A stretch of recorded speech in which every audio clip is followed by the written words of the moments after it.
We'd like to shift now and play a fun game, a segment we call Start, Sub, or Sit. And we will give you 3 basketball-ish topics here and ask you to start one, sub one, and sit one. And we can have a fun little discussion around your answers. So, Coach, if you're ready, we'll dive right in here. Do it. Okay. So the 3 of us had the opportunity, along with our friend Menelik Fernandez, to meet up in Las Vegas during the Summer League and chat a little bit. And so got us thinking about Summer League and meeting coaches and whatnot in Summer League. So start, sub, sit here. The best places in Las Vegas to meet and maybe have a conversation with a coach during the Las Vegas Summer League. The concourse between Cox and Thomas and Mack Arena, at one of the various hotel bars after the games, or at the craps table or roulette somewhere. Oh man, making some money. Start, sub, sit, 3 places to meet and shake hands with a coach. That's great. I think in between Thomas and Mack and Cox is great. Even just you're trying to bounce from one gym to the other, you're for sure going to see somebody, or somebody's going to see you, and or you get a text or something. I think that's where I've done bulk of my talking at the time. It's definitely getting caught in there. The other one, I'm going to sit the craps table because, some people are really competitive and really want to live in the moment. And when money's involved, I don't want to see that at all. And then I think kind of around the hotels is probably next. And I think that's more like organized type of activities. So I'm going to sub that one. But I think that's where you can really start to, like we did, like some other people came and joined us and sat with us too. So it's a great way to pull people in. But as far as randomly connecting, I definitely think in between Cox and Thomas and Max, got to take the start for me. Absolutely. Well, Coach, just a follow up. I know you were there in Vegas for, was it about 2 weeks, start to finish? Yeah. Just that whole experience for you, I'm sure, being in Las Vegas for that long, but could you just maybe talk a little bit about what the NBA Summer League has done for just the NBA in general, with just a place for people to go and connect and watch the future of the NBA from your standpoint? Yeah, I think it's beautiful, man. Like it's kind of like, the Final Four of the professional world, at least. And this year might be a little bit different because it's happened a little bit later. And usually there's a lot more international coaches that come. And I know they're getting ready for their training camps and stuff as well. But just being able to connect with people from all levels, that's the great part, where you love high school coaches, college coaches, international coaches, agents, team executives, and you can never know who you're going to run into.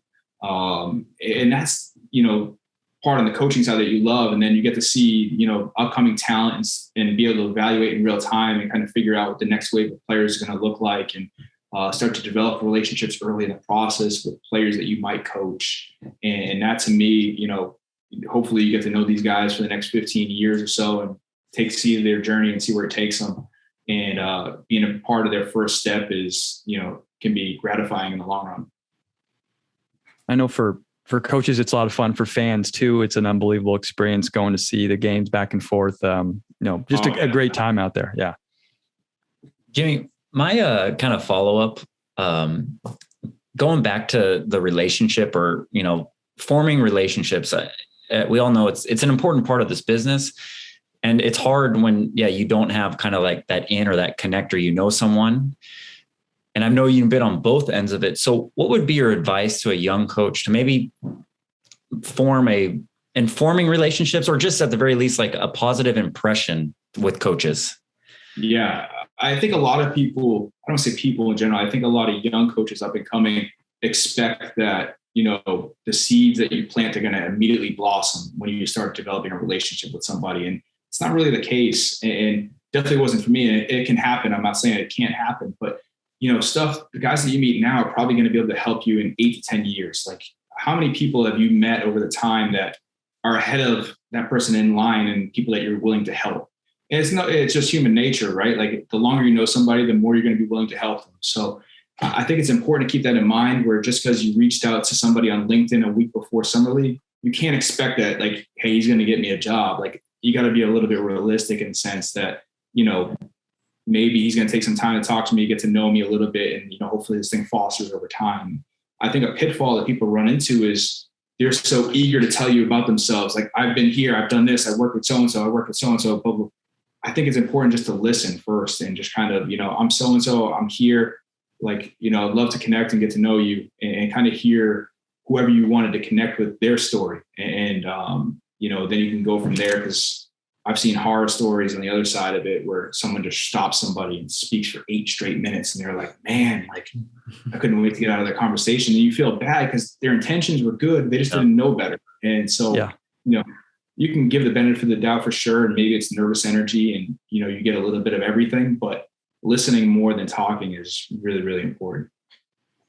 So me and Pat chasing guys down by the Bellagio probably wasn't a good across the crosswalks. With the microphone in hand. Yeah.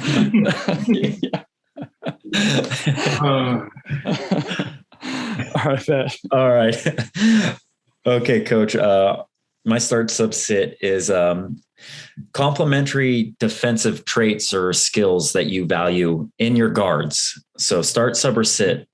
Steals, charges, but off-ball charges. So sliding over, or post defender.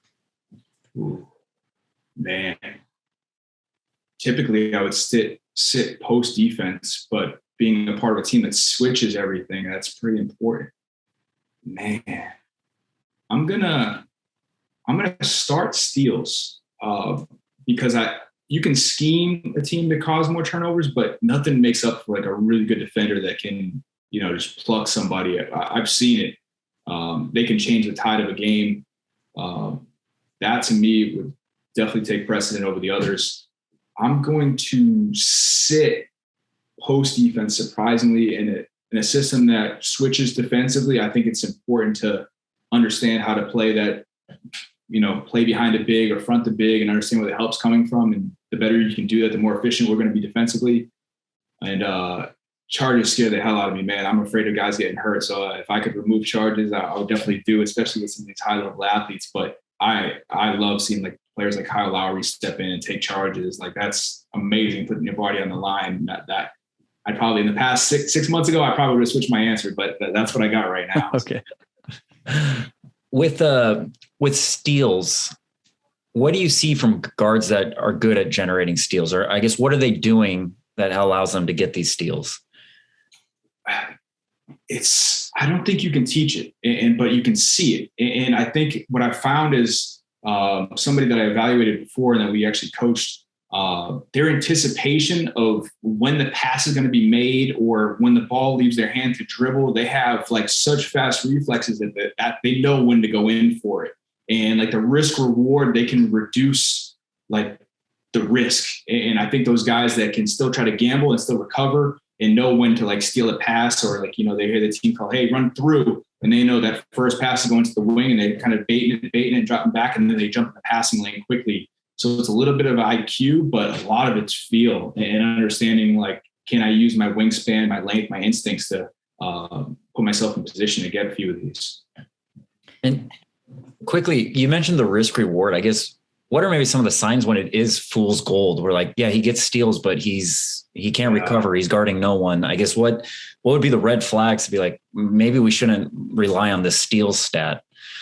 Yeah, that's a tricky line. Like, I think it falls in the same line of where you don't want to remove some of like the home run power that some of these guys have, where they get one steal, transition dunk, turns the tide, and then all of a sudden they gamble one time out of the corner and it's a backdoor layup, and you're like, man, that's deflating. It's a tricky balance, and some of those guys are generally volatile, like high energy and, you know, flying around. And I think we all know those type of guys. You know, sometimes he's going to get it, sometimes he's going to get burnt. And I think you can't let them destroy a defensive principle. So if we're talking about defending this pin down and you're trying to deny it on a non-shooter and he backdoors you for a layup, it's like, well, look, man, like, that's not the one. You know, now if it's a shooter and you're trying to blow it up and then you try to go in the passing lane, I get it. So as long as it's not overriding our principles defensively, I think you got to live with it. But the second it compromises the rest of the four guys, that's where you gotta be like, all right, you gotta tone it down a little bit. Yeah. Coach, just a quick follow-up on the charges. So with, especially, at the higher levels, that kind of gray area of should you try to take a charge or jump straight up? What is the technique that you guys are teaching? Is it to slide over and jump vertical rather than try to take the charge? Or how do you guys work on that element of defense? I think we spend and have spent over the years a lot of time on verticality. I think the refs appreciate it. Like, if you're going up and you're going vertical, and now some players, the refs will even get you with, like, if you're going from A to B, so you can't go forward, you can't go sideways. The second you go sideways and clip a guy, it's supposed to be a foul, but I think the refs let you get away with it a little bit as long as your hands don't come down. It's definitely like a, maybe once a week, 3-minute drill where everybody's getting like 2 or 3 reps in going vertical, and this is how we're going to do it. Especially big guys that aren't shot blockers, you want to get them to be really good at doing it. And even your guards, because I think is a place for, especially in transition, they're usually going to be the first guy back. And, they want to go for steals, or they're the ones giving up the and ones, and slapping at the ball. It's just like, no. Like, let's go vertical. Let somebody else get the rebound. Try to force a tough one. Don't foul. So I think you're trying to mimic those situations of being like the low man coming over quickly, getting your hands up and showing it. But charges and working on, I think, is much more of an individual type thing. Yeah. And guys that want to take them, like, go ahead, like, more power to you. And, hopefully you don't get hurt, land wrong with your wrists and stuff. And that can be scary. For sure. All right, Coach, we're going to move to next start, sub, or sit. We've talked a lot about great assistant coaching traits or things you can do to help your staff. We're going to flip it to the other side of the coin now here. And these are assistant coaching traits that will either get you fired or not get you hired. Okay. So you're going to start, sub, sit. Start will be like the worst one. Okay. Okay. So start, sub, sit. The Monday morning quarterback assistant coach who has all the answers after the game and wants to tell everybody about what they should or shouldn't have done. The moody or grumpy, just consistently bad mood assistant coach, sucking the energy from the room, or the assistant coach with unhealthy boundaries between players and staff. So just maybe too much of a friend or not understanding the professionalism that needs to take place. So start, sub, sit, those 3 traits. I want to start all 3 of them. That's the one I'm going to start the moody one. Like, I think your energy of what you bring needs to bring something to the table every day. Like, you can't be an up and down guy. You got to be an everyday guy. And I think the head coach needs that. I've been around a lot of first-time head coaches, and they don't need to deal with emotions from us. I think that's important for them to expect out of their staff that they're going to be, encouraging, come with ideas. And you can't be, we lost last night and being in a bad mood. Like, I can't live that way. It's like, everybody hates losing, but in pro game, every team loses. So it kind of is what it is. Sit. Oh, sit, man. This is tough. It's like having an all-star team, man. Yeah. I'm going to sit the Monday morning quarterback because I think we can all read like what went wrong, right? Like, it's you don't want to come in with, oh, this is what we did wrong.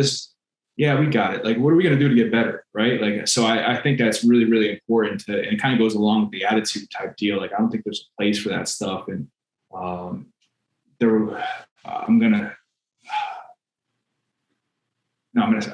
sub that one. I'm gonna sit the relationships with the coaches. I think I'll sit that one just because, some players need more coddling and some relationships can be beneficial. Now it's, not ideal, but when you're dealing with some players that range from 19 years old to 35 years old, there's going to be some different types of relationships that are going to need to have, especially when there's a lot of young staff members generally in the G League too. Now you don't want to cross that line, but I think that's the least worst. Worst. Yeah. Okay. I want to start all 3 of them. I'm with you. That's tough one. Yeah. I wanted to ask you about, these are obviously all ones that can be inevitable throughout the course of the season. We're all going to get moody, all going to, all that sort of stuff. But I wonder about your process with the Monday morning quarterback thing where, okay, you guys lose a game or something doesn't go right, but then you find a good way to bring suggestions or tweaks or whatever it is next day to practice or the next meeting so that it comes across, the right way. Yeah. I think that's really important is like always finding the light in what you're doing. And like, hey, we lost the game. Like, and you start to watch the film and immediately probably think it's not as bad, as you initially thought. In some areas you need to clean up more than others. But I think for me, like I'll go through the film and kind of, bucketize things per se. And, this is what our ball screen coverage was. Hey, our ball screen defense wasn't that bad. It wasn't, if we just adjust this a little bit. So you're trying to find solutions in the whole mix. And I'll send my information to the head coach the day before the practice for the next one. And just, whatever he thinks about it, great. And, we can talk about it. We'll watch film together as a staff before that next practice and kind of talk about what we're going to present to the team. But I think at that point, it's got to be like clear the air, like it already happened. Where do we go from here? And hopefully hopefully everybody understands like, hey, our transition defense was bad. Why was it bad? Well, we took a lot of open shots. We missed a lot of open ones, some bad bounces. Yeah, for sure. But like, let's show these 3 clips of our guys not sprinting back in transition. That's going to drive home the message pretty quickly. We don't need to hit it again. Great. Let's move on. Show our team like, hey, in game, we told you guys pick and roll defense was terrible. We went back and watched the film. We were wrong. Like they made some tough shots. It was what it was. We thought we did a good job. Could we do a little bit better? Sure. But like at the end of the day, that's not why we lost. And so I think you're trying to spin it a little bit and try to understand like what really beat you. And I think for us as assistants, we're just trying to, you don't want to create an opinion. You just want it to be factual and let the head coach decide what he wants to present. And you're there to back him up 100% of the way. Yeah. Jimmie, my follow-up is in the practice when it's say the coach is now going to run the drill or they're doing 5-on-5. So how do you as an assistant coach then still add value to that drill when it's not necessarily like, you're taking this, you're the assistant now. And how do you spread out? How do you communicate with players or how do you continue to, like I said, add value and not be like, cause I think it stemmed from being confident still, not having like a lacking confidence coach where you don't add anything and you just kind of sit back and watch the drill. I think hopefully you understand the purpose of the drill is like, are we using this drill to teach? Is this a drill that's going to be live where they're going up and down? And that's not a time you're going to ever stop it. But for me, like most of my stuff will like, I'll just, say if one of us is reffing the drill or whatever, because, we have less bodies in the G League. Usually 2 coaches are reffing or, 2 are coaching or whatever it might be.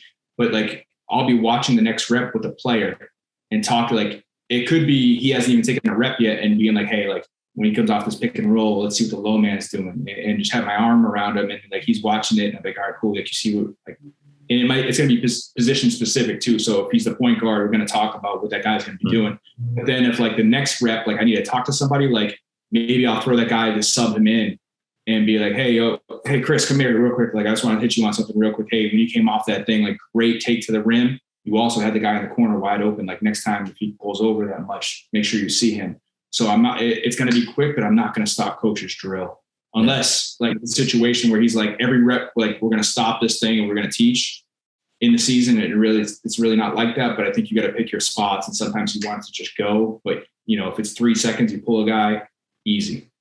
Yeah. No. Jimmie, can I just ask you one quick follow-up on the unhealthy boundaries one? Yeah. And I think one of the harder situations as an assistant is when you are close with players, and especially the situation where you're close with maybe a player who's maybe fallen out of the rotation and is unhappy. And you have to strike the balance of still coaching them, still being on their side, but also be professional and you're part of the staff that you have to make decisions. How do you view, those relationships and kind of striking that balance so that you can still coach them, you're still on their side, but then you also are on, fully bought in with the staff and what's going on there? I think it's important that you have to back the decision from the coach 100% of the time. That takes credence over everything you do. And the coach's decision is his decision and I'm here to back it. And then from there, once the player understands it, because players are going to try to pull you, right? Like, coaches are playing me, man. Come on, I'm playing 8 minutes a game. I should be playing 20. Like, it happened. Everybody thinks, if you put down how many minutes, every player thinks, playing like a 84-minute game or something. So like the reality is, like, when you got to meet them where they're at, be like, look, like, and then you got to go through film and talk to them and try to have their relationship of being honest and open and be like, look, like, it might not be ideal. Like, it is what it is, but like, what's coach telling you to do? Well, how, are you following through with those things that we're trying to ask you to do? And some guys, like, you can break through with, some other guys are going to be really stubborn, and it takes a long time for certain players. But what you can't do is side with them and be like, yeah, you should be playing more, because the second that line's crossed, you can never go back. And I think it's important to know that, like, the team comes first and coaches' decisions need to be backed at all times. And the player relationship is going to be secondary to that. And as much as maybe it's more important than anything you can have with a player is that relationship and understanding where they're coming from. And a lot of these guys that come to the G League usually are stars in college and used to playing 30 minutes a game. And the guys that come here are going to be, in for a shock a lot of the time. But it's just, how do you keep them on board, and how do you keep them working hard and progressing to where they want to be? Because, like, I'll tell them, like, your success is directly tied to everybody's success. So the quicker we can get you on board and right and doing the things that we need you to do, we all benefit from. So it's not, we all feel bad for you. We all want you to play 25 minutes. Now, doesn't mean you're going to, but like, that's where we got to get you. So you're trying to be the mediator a little bit and, kind of be like their uncle or, big brother in a sense, and, try to tell them what they need to hear, but not crossing that bridge. Absolutely. All right, Jimmie, our last start sub sit for you. These are types of, basically start sub sit, how you prefer to get a shooter open, to get a shooter a shot. So pin screen, set a flare screen for him, or put him on that lift shake action on a single side pick and roll. Pin, flare, shake. Baseline pin or anywhere pin? We'll give you anywhere pin. Okay. Flare. I'm going to go with start the pin. I think there's a lot you can do there, specifically because say a baseline situation, if I'm screening, if my defender even sees it, all I have to do is still screen him, and I can still visually get him to screen. So I think that's probably the easiest way to do it. I think, which one do I want to sub? I'm going to sub the lift or shake part. Some teams are not going to even bother tagging the roll in those situations. And that's fine, because, you're going to give something at the end of the day. It could be something can manipulate out of it. Flare screens scare me if you're trying to get the shot. Now, there's a whole lot, like, you flare and you slip, and that's that's a way to get something great. But if it's a shooter and you need a 3 at the end of the game and they see a flare, 2 defenders are going to probably be able to go with the shooter. And so I think it creates some trickiness where the screener's man is going to be back there and he can see that pass in flight, and he's going to go and he's going to take that guy away. So if I need something in desperation, I'm probably going to do something where he can come off straight off a pin down and get that shot. But if they want to switch this thing, that guy knows he can screen his own man. I think that's going to be beneficial too. I think this is a really interesting conversation, because obviously it depends on the type of shooter that's going to be in these actions, because all these actions require different type of footwork for the shooter. And the flare sometimes can be the most difficult one for a shooter to get their momentum going back to the rim. So how much, I guess, for you as a coach, if you're designing something, even if maybe you say you love the flare as an action, you would tend to put a shooter in a certain spot just because of the level of footwork they may or may not have? It's, that's so important to me, like how shooters are able to get the shots that they're comfortable shooting too. Like, if you've got a guy and he's like, well, he shoots 40% off the move. Well, if he shoots 50 from going one direction and 33 the other way, like it's not 40. It depends. Right. Like, there's a whole nother layer to it. So I worked with a player a few years ago. I knew our first play, ATO, was pretty much going to be exclusive for him. He was a shooter. And we would rep that in his pregame workout. If the footwork he was going to require to take to get that shot off, regardless if he's covered or not, like this is going to be the footwork, the speed that you need to go at. And so much comes down to the confidence of the guy too, right? You might want to play for you're running for the guy that shoots 40% or 35%, or the guy that's really confident that, you know, like he's still going to get this shot off. Like that's just as important too. And like some guys, I think you always have the discussion where who are you giving the shot to? Well, all right, who can make the pass? And then it's like, all right, we want the confident guy doing it, or we want the guy that's kind of shaky, you know, even though the percentages dictate otherwise. Absolutely. Jimmie, on that, speaking of footwork for shooters, if you're setting that pin screen, let's say you just set the wide pin or whatever, but they cheat it. And so the shooter will, I guess, and let's say drift or flare. What kind of footwork are you teaching a shooter in terms of, you know, flaring, drifting, catching it, gathering and shooting? I think it's really important in those situations, no matter what you do, whether it's, you know, 1-2 it, backpedaling, whatever it's got to be, is on that catch, you can't be going backwards. Like all your momentum needs to be stopped in that moment, going now projecting towards the rim. Very few people can, you know, run forward, drift, come backwards, and then shoot a fadeaway out of the corner. Like that's tough. So I want to remove the variability as much as possible. So whatever I can do to, like, you know, if he's in that right corner, he's coming off the pin, flares it. I don't care if he goes left, right into it off that pass, or if it's right, left, or even hops into it. But like at the end of the day, it's got to be, you know, when he shoots it, he can't be landing further back than when he took off from. So I think as much as I can get my guys balance underneath him to, you know, go towards the rim, I think that's where you'll see most effective results. Do we as coaches make too much of footwork for shooters? I mean, as far as putting emphasis, is it more whatever your preference is? Like you said, it's more have your balance, have your mechanics, but the footwork. I'm big on footwork. Honestly, okay. like, yeah, I think it's so important. Just to understand of, you know, left, right, right, left. And I see all sorts of games of, you know, guys that like to hop into it. I'm like, yeah, it's great to hop, but are you hopping after you catch the ball? Because then it's too late at this level. Like it's generally too late. Like if you can't go 1-2 at this level, it's going to be really hard to be an elite level shooter.